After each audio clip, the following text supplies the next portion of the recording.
여러분 어떤 만화인지 아시나요? 이건 1970년에서 80년대에 만들어진 도전자 허리케인이라는 만화입니다. 떠돌이 헝그리 복서에 대한 내용인데 마지막 화에서는 이 헝그리 복서가 세계 챔피언과 맞붙습니다. 15라운드가 될 때까지 승부가 나지를 않습니다. 그 15라운드 동안 주인공은 그동안 자신이 갈고 닦아왔던 모든 기술과 노하우들을 총동원해서 맞서 싸우죠. 그리고 15라운드가 끝났을 때 주인공은 그 링 한 구석에 앉아서 이렇게 죽음을 맞이합니다. 그런데 이때 마지막 대사가 뭔지 아세요? 이 마지막으로 주인공이 죽기 전에 한 대사가 그 유명한 하얗게 불태웠다입니다. 번아웃.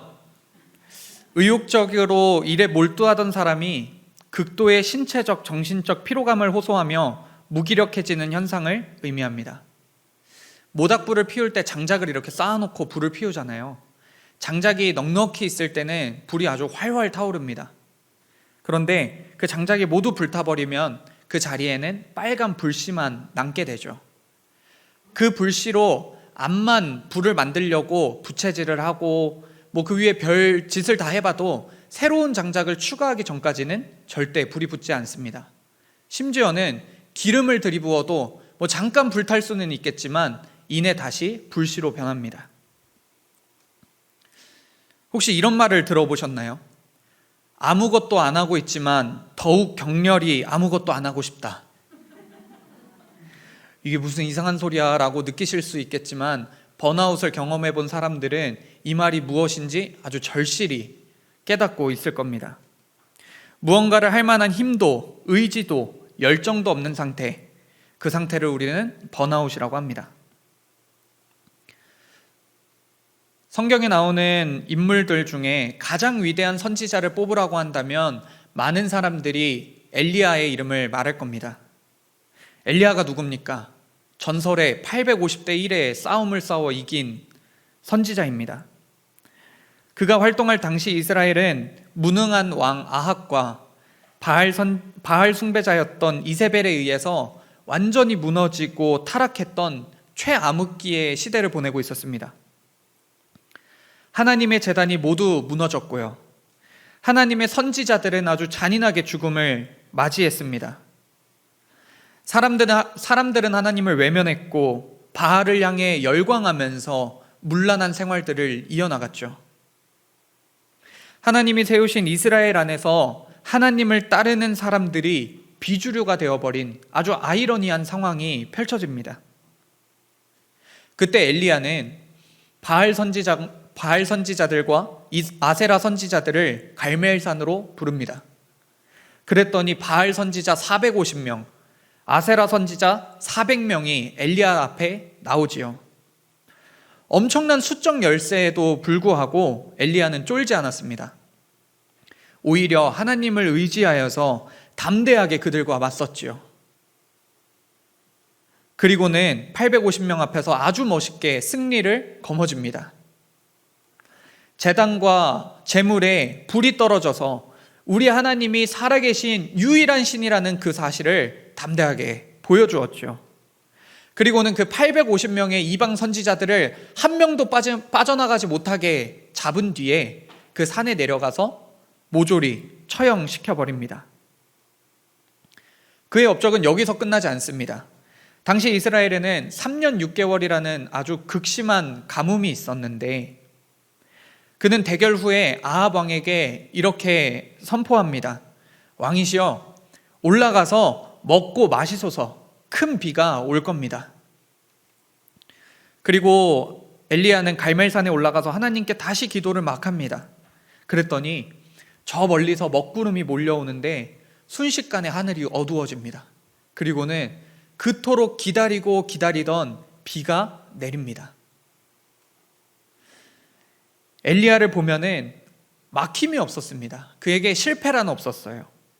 그가 지나간 곳에는 하나님의 능력이 나타났고요. 이방 선지자들은 엘리야를 보기만 해도 벌벌 떨었습니다. 엘리야를 딱 보면 그냥 포스가 남달랐습니다. 그냥 그 사람 자체에 하나님의 임재가 나타나고 하나님의 위엄을 느낄 수가 있었죠. 그런데 오늘 우리가 읽은 본문 말씀에서의 엘리야의 모습은 그리 위대해 보이지 않고 담대해 보이지 않고 오히려 초라해 보입니다. 엘리야는 무슨 일을 겪었기에 이렇게 180도 바뀌어져 버린 걸까요? 엘리야가 갈멜산 전투에서 승리를 하고 바알과 아세라 선지자 850명을 모두 죽였다는 그 소식이 이세벨의 귀에 들어갑니다. 그 말을 들은 이세벨은 손을 부들부들 떱니다. 무서워서 떤 게 아니라 화가 나서 부들부들 떱니다. 드라마나 영화 같은 데서 보면은 악역들이 막 화가 나면은 책상에 있는 걸 다 막 내던지고 막 쓰러뜨리고 그리고 소리를 막 지르잖아요. 이세벨의 모습이 딱 그랬습니다. 자신에게 이 치밀어 오르는 이 분노와 화를 어떻게 할 줄 몰라서 막 감당을 못합니다. 그리고는 사신을 보내면서 엘리야에게 이렇게 선전포고를 하죠. 내가 내일 이맘때에는 반드시 내 생명을 저 사람들 중 한 사람의 생명과 같게 하리라. 한마디로 내가 반드시 복수할 거야. 내 손으로 너를 반드시 죽일 거야. 근데 지금까지 보여줬던 엘리야의 모습이라면은 그런 협박에도 전혀 미동치 않고 오히려 콧방귀를 껴야 정상이거든요. 어디 한번 해보시오. 하나님이 나를 지켜주는 이상, 하나님이 나를 보호하는 이상 당신은 절대 나를 죽일 수 없을 겁니다. 이렇게 말해야 맞는데 그게 참 정상적인 엘리야의 모습인데 엘리야는 이세벨의 말을 듣고 대번에 도망을 갑니다. 임진왜란 때 일본이 빠른 속도로 한양까지 올라오자 선조왕이 무서워서 도망을 가거든요. 한양도 내버리고 백성도 내버리고 도망을 갑니다. 그것처럼 엘리야도 이세벨의 그 위협에 두려움을 느끼고 도망을 가고 있는 거예요. 하나님이 주신 사명도 내버린 채 돌보던 영혼들도 내버린 채 자신이 사역하던 북이스라엘도 내버린 채 저기 남유다로 도망을 갑니다. 남유다의 최남단에 브엘세바라는 지역이 있는데 엘리야가 거기까지 도망을 갑니다. 우리나라로 치면 해남 땅끝마을까지 도망을 간 거예요. 그러니까 도망갈 수 있는 한 최대한 멀리 도망을 간 것이죠. 그 담대했던 엘리야가 지금 왜 이렇게 나약하고 초라한 모습을 보이고 있는 걸까요? 3절 말씀에 이렇게 나옵니다. 그가 이 형편을 보고 일어나 자기의 생명을 위하여 도망하였다. 형편을 보고. 엘리야는 위대한 승리를 이끌어내면서 하나님의 살아계심을 증명했습니다. 3년 6개월의 가뭄을 끝내면서 이스라엘을 고통 중에서 구원해냈습니다. 그런데 그의 형편은 나아진 게 하나도 없었습니다. 변할 줄로만 알았던 이스라엘이 변하지 않고 여전히 완악하고 고집이 세고 하나님 앞에 더러운 모습으로 나아가고 있는 것입니다. 하나님이 유일한 신이라는 그 사실을 증명했을 때 엘리야는 조금 기대하지 않았을까요? 이제 돌아오겠구나.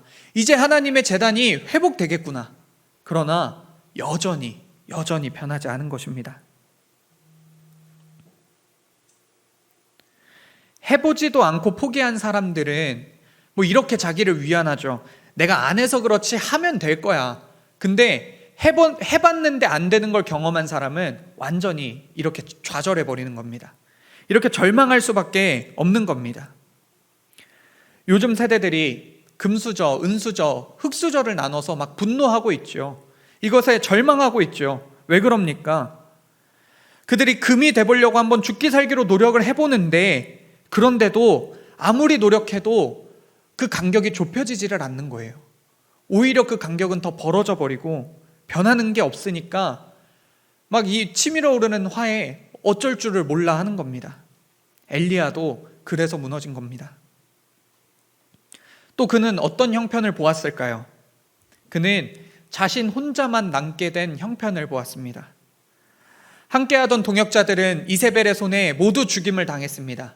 가까스로 살아남았다 하더라도 도망을 다녀야 했고 숨어 지내기 바빴습니다. 그리고 심지어 몇몇은 배신해서 이세벨의 편에 섰습니다.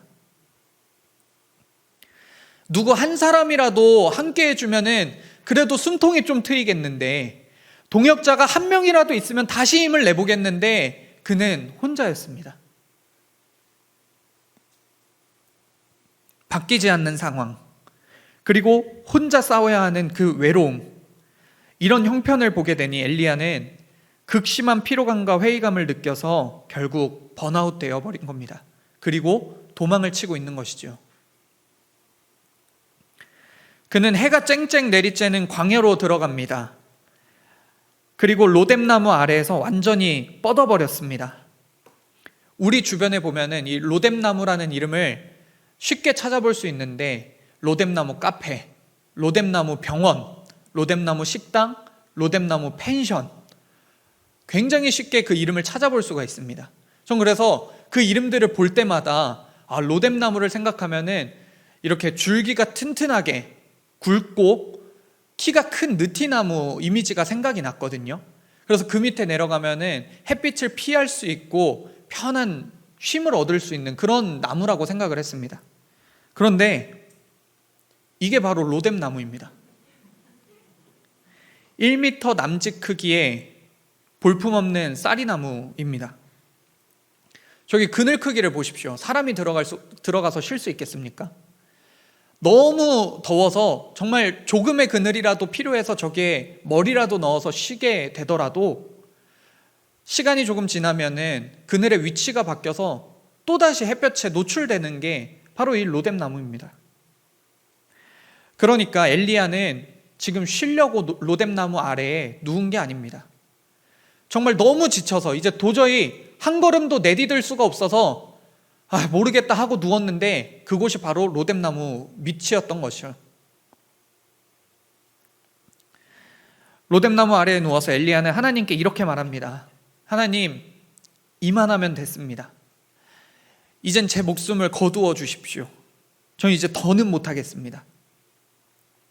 오늘로 말하자면 엘리야는 지금 한강 다리에 올라선 것이고 수면제 한 통을 손에 쥐고 있는 것입니다.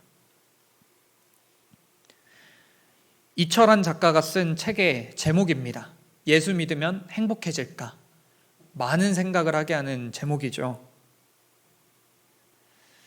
저는 여러분들에게 이렇게 말하고 싶습니다. 여러분, 예수님만 믿으면 여러분들의 사업은 번창할 것이고, 가정은 항상 화목할 것이고, 자녀들의 성적은 쭉쭉 오를 것이고, 잔병치레 없이 무병장수할 수 있을 겁니다. 이렇게 담대하게 선포하고 싶고 말씀드리고 싶습니다. 그러나 그렇지 않은 게 현실입니다. 우리가 예수님을 믿더라도, 예수님을 따르더라도 우리의 삶에는 여전히 절망할 것들이 너무나 많습니다. 우리의 상황은 변하지 않고 계속해서 우리를 괴롭힙니다. 그래서 말씀에 나오는 엘리야도 좌절했고요, 선지자 예레미야도, 아브라함도, 다윗도, 욥도, 그 위대했던 바울도 하나님 앞에 절망하고 좌절했습니다. 로뎀나무 옆 뜨거운 햇빛은 식을 줄 모르고 내리쬐고 있습니다. 엘리야는 모든 위험으로부터 노출되었지만 어찌할 방도가 없었습니다. 무방비 상태였습니다. 그냥 하염없이 눈물만 흘리면서 무기력하게 누워 있었습니다. 받은 사명을 다 포기하고 도망간 그 엘리야, 아무것도 하지 못하고 쓰러져 있는 이 엘리야를 보면서 하나님은 무슨 말씀을 하셨을까요? 야, 너만 힘들어? 다른 사람도 다 힘들어. 왜 이렇게 엄살 부리는 거야? 왜 이렇게 나약한 척하는 거야? 한심한 놈, 이렇게 나를 실망시키는구나. 하나님이 그러셨을까요? 하나님은 엘리야에게 천사를 보냅니다. 천사를 내려보내시고는 그의 목숨을 가져오는 것이 아니라 그의 머리를 쓰다듬고 그를 어루만지면서 토닥토닥 등을 두드려 주십니다. 그리고는 이렇게 말씀하시죠. 그래, 많이 힘들었지? 수고했어. 괜찮아. 제가 정말 힘들 때 저에게 위로를 주는 찬양이 하나 있습니다. 너는 존귀한 자라는 제목의 찬양인데, 이 찬양의 가사는 이렇습니다. 많은 시간, 오랜 방황 속에 너무나 힘들었죠. 주님은 나를 떠났을 거라 생각하기도 했죠. 너무나 멀리 온 것 같았죠. 이대로 끝일 거라고. 하지만 주님 내게 다가와 나를 품 안에 안으사 나의 곁에 항상 함께 하셨다고, 날 한 번도 놓지 않았다고, 주님의 손으로 창조하신 너는 존귀한 자이라고. 우리 모두는 제각기의 브엘세바를 마음속에 품고 살아갑니다. 모든 것을 포기하고 내려가는 나의 가장 낮은 곳, 가장 어두운 곳, 나의 도피처. 그곳에 가면은 우리는 무방비 상태가 되고, 그곳에 내려가면 우리는 낙심하고 좌절합니다. 그러면서 그런 생각을 하죠. 도대체 난 왜 이럴까? 도대체 나의 삶은 왜 이 모양일까? 꿈도 비전도 사명도 내가 다 포기했으니 하나님은 나를 미워하실 거야. 하나님은 나에게 실망하셨을 거야. 나를 떠나셨겠지. 하지만 하나님은 우리가 쓰러져 있는 그 브엘세바, 그 로뎀나무 아래에 친히 찾아오십니다. 우리의 마음의 문을 열고 들어오셔서 우리를 어루만져 주시며 이렇게 말씀하십니다. 내 아들아, 내 딸아, 너는 내 손으로 창조한 가장 존귀한 자야. 네가 공부를 잘하든 못하든, 돈이 많든 적든, 멋지게 사명을 감당하든 아니면 어둠에 빠져 절망하고 있든 난 널 떠나지 않아. 난 여전히 널 사랑해. 저도 이런 하나님의 깊은 위로를 체험한 적이 있습니다. 2019년도에 우리 마하나임은 여름 수련회로 경상북도 울진에 있는 교회로 수련회를 갔는데, 날씨도 너무 좋았고 바다도 너무 예뻤습니다. 즐겁고 행복한 시간이었죠. 하지만 저는 수련회를 준비하는 시간부터 그 진행되는 모든 순간, 한순간도 빠지지 않고 긴장의 끈을 놓을 수가 없었습니다. 왜냐하면 일단 제가 울진으로 운전을 해서 가는 게 처음이었고, 심지어 스타렉스를 운전하는 게 처음이었습니다. 그런데 아이들을 태워야 했고, 그 먼 곳까지 가서 혹시 안전사고라도 난다면 정말 큰일 나는 것이기 때문에 긴장의 끈을 놓을 수가 없었죠. 그리고 수련회에서 우리 아이들이 하나님을 정말 만났으면 하는 바람이 컸기 때문에, 우리 아이들을 변화시켜야겠다는 그 열정이 너무나도 컸기 때문에 저는 모든 신경을 집중해서 저의 모든 힘과 노력을 쏟아 부었습니다. 안전하게 수련회를 마치려고, 어떻게든 우리 아이들을 변화시켜 보려고 1분 1초 발버둥을 쳤습니다. 그리고 수련회가 끝나서 청주로 돌아왔는데, 안전하게 돌아오고 수련회가 잘 마쳤는데 제 마음속에는 이야 끝났다 하는 후련한 마음이 아니라 마음속이 허하더라고요. 수련회가 끝나고 주일을 준비해야 돼서 사무실에서 조금 더 업무를 보는데 계속해서 이 마음이 이상하고 불편한 겁니다. 수련회를 다녀왔는데도 변한 게 하나도 없어 보이고, 여전히 똑같은 채로 있는 그 모습을 보면서 내가 좀 더 잘했어야 되는데, 내가 좀 더 노력했어야 되는데, 내가 잘 인도했더라면은 우리 아이들이 변했을 텐데 하는 그런 후회와 죄책감들이 막 밀려오더라고요. 그래서 일이 다 끝나고 집에 가는 차 안에서 운전대를 잡고 하나님 앞에 이런 기도를 올려드렸습니다. 하나님, 저 진짜 못났죠? 하나님 죄송해요. 제가 조금만 더 열심히, 조금만 더 잘했으면은 이렇게 되지 않았을 텐데 저 때문에 하나님의 일이 망가진 것 같아요. 죄송합니다.